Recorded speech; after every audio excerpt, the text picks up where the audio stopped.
It's just me, TinieTashaa, or you can call me Tasha like everyone else does. Hello and welcome back to my channel. It's been a really long time.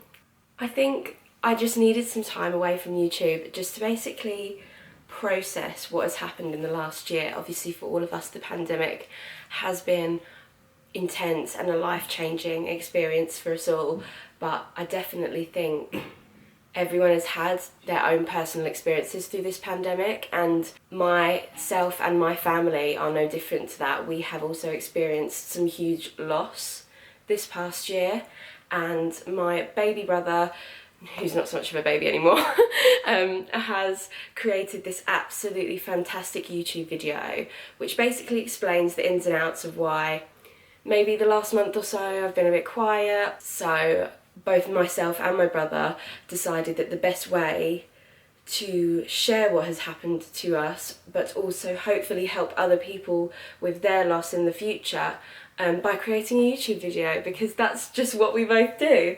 So I'm just going to hand you over to my brother now. I will leave his YouTube channel in the description, as well as everything else that he talks about and discusses in the video as well. So I hope you guys enjoy it. Please stick around and watch to the end, and I'll catch up with you next week. Hello guys, welcome back. This is a bit of a different video today, and for very good reason. I'm making this video as a sort of support for those who might be struggling with the same thing that I have for the last year. And I wanted to just cover something that's been very close to my heart and that I haven't spoke a whole lot about over the last year, especially not on YouTube. I didn't think I'd make a YouTube video, but this has only been an idea in the past month that I'd had. For a bit of context, I lost my old man in March last year to COVID-19. And it was very sudden.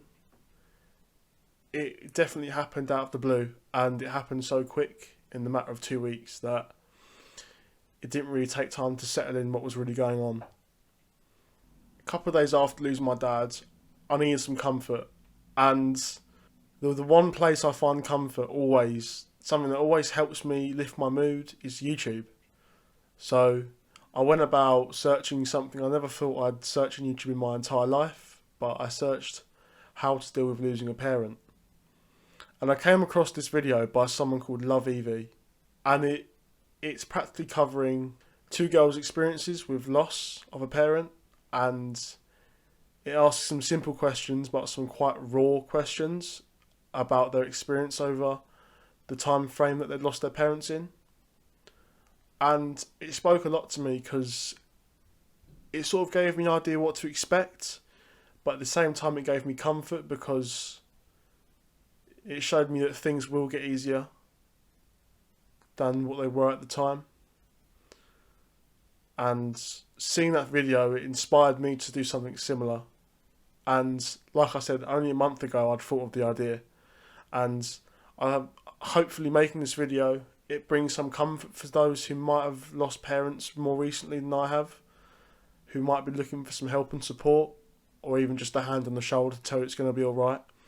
Everything that's said in this video is directly from me or my sister's viewpoint, and only. So if you think it's a bit sensitive information, just remember it's what me and my sister are comfortable talking about. So yeah, without further ado, let's get straight into it.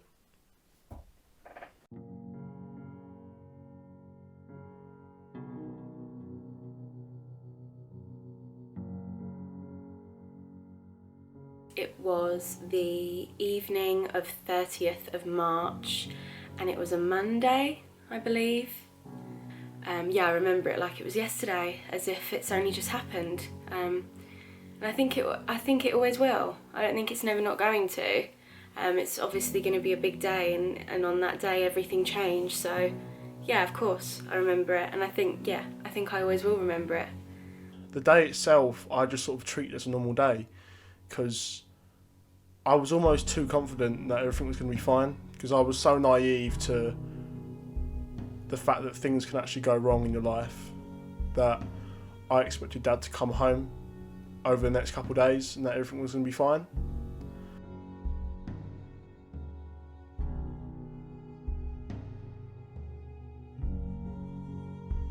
I think from that day, it's just the evening itself is just a horrible memory, and I'm not going to forget about it anytime soon.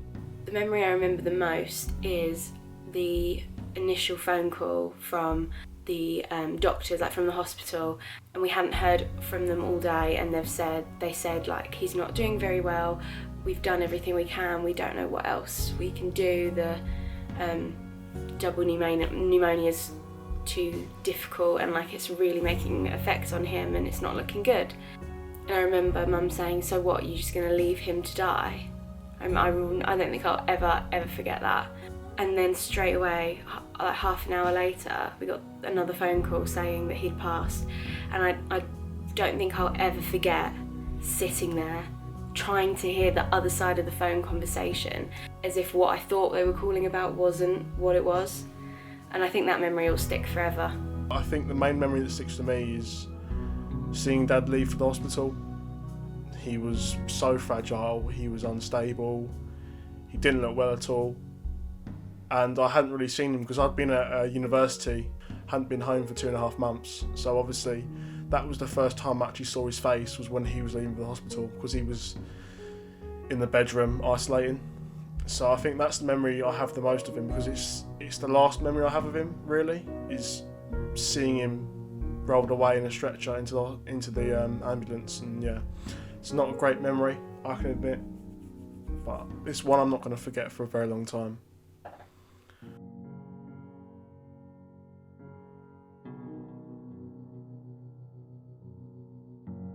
Yeah, all the time. I get a lot of flashbacks to when the ambulance came and picked him up, and because it was coronavirus, and it was so early on in the pandemic, no one obviously knew how to deal with it or how infectious coronavirus was, so they came in like the whole bodysuits with like the masks, as like you see in the films, to come and collect him. And obviously me and my brother couldn't give him a hug or a kiss or anything, neither did my mum, but she did anyway. Yeah, I think will always remember the look on my dad's face when he was in the wheelchair and he was getting dragged out to the ambulance. I don't think I'll ever forget the look on his face, ever. He was so unwell, and he really wasn't in a good way, and not being able to hug him and stuff was really hard. And I think that flashback will forever stick in my mind, forever. That was sort of quite traumatic for me, quite worrying, because we'd all treated coronavirus as an illness that wouldn't really affect many people, and the fact that it affected my dad that badly, it sort of put it all into perspective that I need to take this seriously now, that it's actually affecting my dad a lot, and it's ultimately putting his life in danger.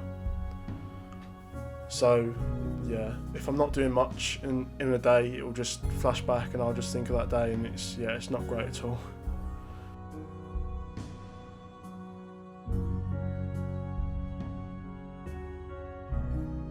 Getting out of bed the morning after, I don't really remember what I did the morning after. I know I had a very late night. The main thing that got me out of bed was the thought that I had to be there for my mum and my sister and my nan. My nan had just lost her son. My mum had just lost her husband, her partner, who she'd been with since she was 16. Like, you tend to get out of bed in the morning for other people, not for yourself. So that for me was what made me get up in the morning. It was to be a support to other people who felt the same loss as me, and to, in some way or another, help ease their loss by being a support to them. That was what got me out of bed. It wasn't for me, it was for everyone else. I just had to be there for them. I couldn't stay in bed. Even though I could have stayed in bed all day, probably for the rest of the week, I knew I had to be there to support them, and that's probably the only thing that got me out of bed.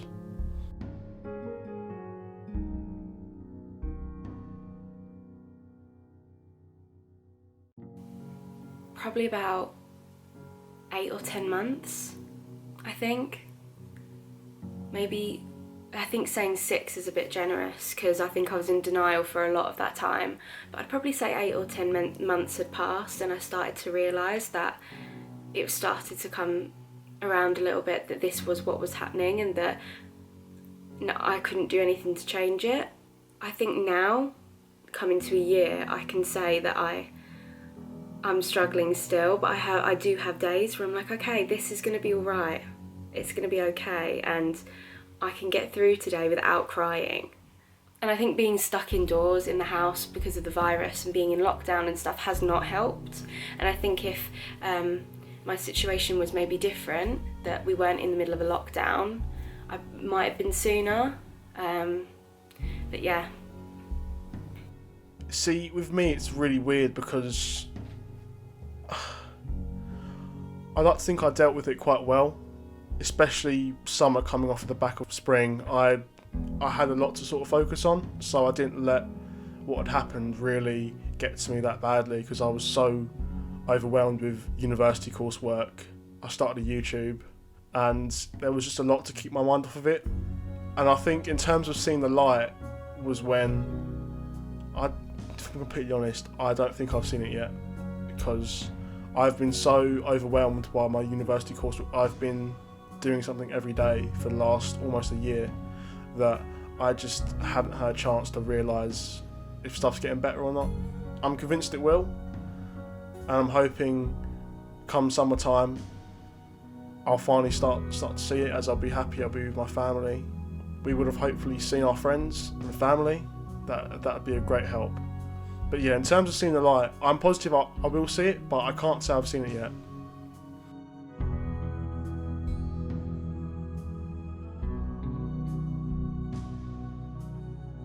I think I started to feel normal once I got back to university the following year, because I was so used to being at university away from my family that I think being home, there was just no way things were going to feel normal for a very long time being home.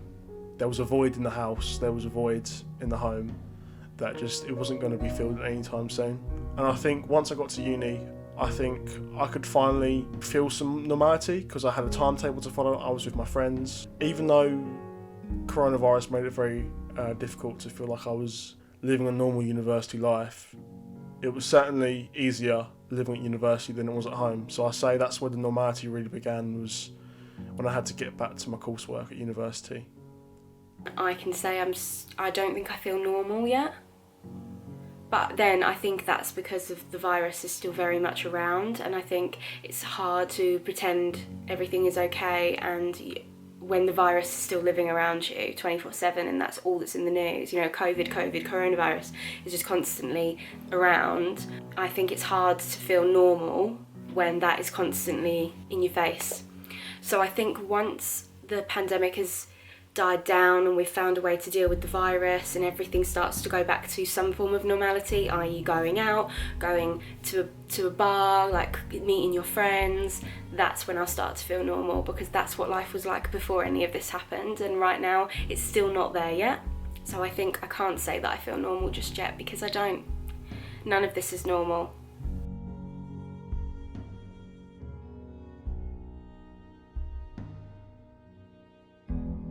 I think it is my family that's getting me through my grief, and my boyfriend, and like my support network. Talking about it has helped me get through it. Accepting that it's okay to not be okay is getting me through it. Making sure that I am there when other people need me to be, to help their support, i.e. my nan, my brother, my mum, is what's getting me through it. The fact that he wouldn't want me to be sitting around crying 24/7, hating life without him, is getting me through it. I'd say having to be there for my family. I don't want to sound too cliche by saying my dad was the man of the house, and the fact that now he's gone, I know that job is mine, and I want to make sure I do the best job possible, supporting my mum, my sister, my nan, helping them as much as I can, always being able to solve their problems for them, help them out. So I think that's one of the main things that's getting me through, is knowing that I don't have a choice, that I need to power on for my family. I need to keep going. But at the same time, they've been there for me massively and they've helped me out a lot. So it's definitely worked both ways. They've helped me, and the fact that I have to help them as well is what's keeping me going, because I want to help them.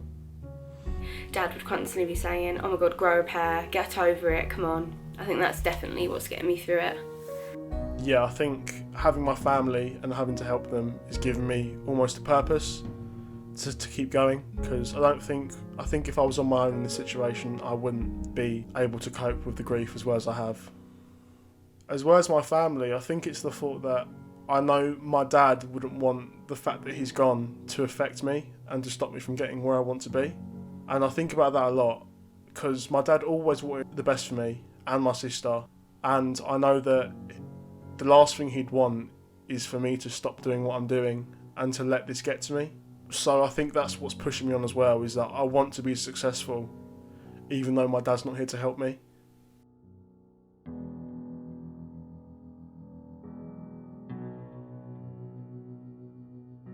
Right now, I'd probably say 4 or 5 times a week I'd get like a big wave where I just automatically start crying. It probably sounds like a lot still, and it's usually at the most weirdest of times, like in a shop or on the train or lying in bed or waking up first thing in the morning. Yeah, it always hits you when you least expect it. You can never prepare for it because it just comes out of nowhere. I only really get waves hit me when I'm not doing anything. So if I'm bored, if I have nothing to do, if I'm waiting in a queue, my mind just begins to wander. And that's when I start thinking about Dad and everything that's happened. So I'd say probably, if I had to give a number, probably about once or twice a day.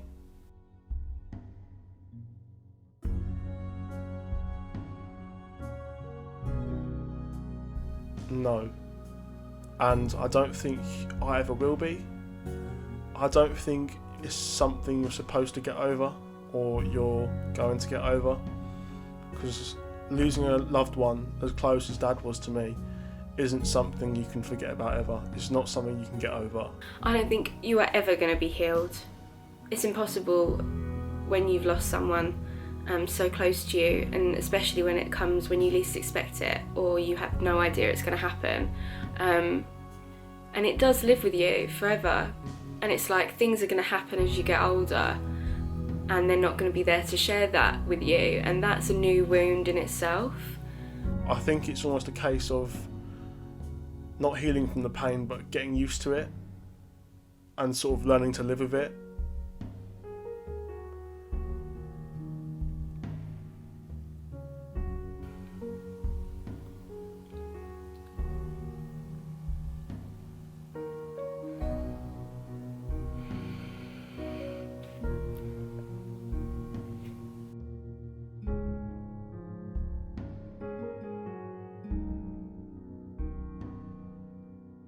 Yes, it does definitely get better. I'd say so anyway. As time goes on, you learn to sort of just get on with yourself and get on with things. You understand that this is how things are now. You have to carry on. And I think as you learn to deal with stuff more, things get easier. Especially as you open up to your friends and family, things get easier as well. You cry less, more funny memories start to come up. You see things that make you think, that remind you of them, and you don't cry, you smile. You have good days and you have bad days, and I think that's the case, and that will always be the case, I think. So I think in terms of it getting better, it does, but you've got to be patient, but you have to believe that things will get better eventually.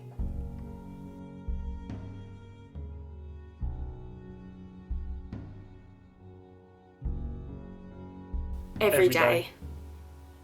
All the time. I can't even put it down to a certain amount of hours. It just is.